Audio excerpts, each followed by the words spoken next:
What's up mga innovator ko kayo sa ating house setup. Let's go. So guys, ito yung bahay namin. So ito yung setup natin dito sa ating may garage area. So ito ang ating, so explain ko lang sa inyo konti. So ito yung buong setup natin. So mabilis ang silip lang muna. Diba? So una dito sa setup natin ay yung ating pinaka water pressure. So yung big boy ang gamit natin dito. So ganda niyan. So papakita ko na lang dyan yung kung paano siya ginagamit. So meron siyang 15 meters na hose para sa ating hose reel. So hihigitin lang yan. So ang layo ng mga aabot niyan.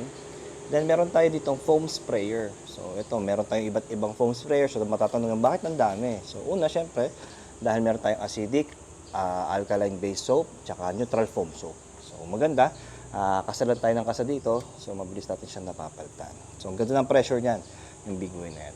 Then, next is yung ating wireless na blower. So laki rin yun, no? Parang paano na siya. No? So wired attached na siya. So ito is hindi nakakatuyo ng sobra, pero magandang alternative na rin siya na kunyari nabasa mo siya ng mabilisan. So siya yung mabilis na magtanggal ng mga spots na malalaking tubig. Then tsaka mo lang siya pupunasan ng dry towel para mas konti, no? Next is yung lalagyan ng polisher. So wala lang yung polisher dito dahil ipinahiram natin doon sa ating mga project site. So meron tayong lalagyan ng mga pads, tapos lagyan ng mga sabon, mga waxes, battery, pag sina-charge malapit sa outlet. Then nandito yung pinaka natin, yung board natin. No? So dito, ito flexible naman 'to, napapalitan. So later tuturo ko naman sa inyo isa-isa kung saan ko siya na-purchase at paano siya nagawa. So ito may lalagyan tayo ng flashlight, yung sa gulong, brush, tapos vacuum, yan, ito yung blower.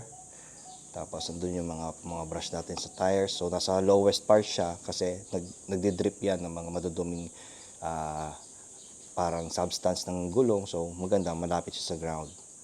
So dito naman yung mga ibang sabon natin, mga citrus. Tapos may mga tar remover, asphalt, quick detailer. Meron din tayong mga tri-clean pang interior. So may pang measure tayo.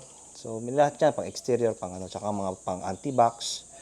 No, yung iba pa, yung mga towels naman dito sa dulo para mas malayo sa nababasa.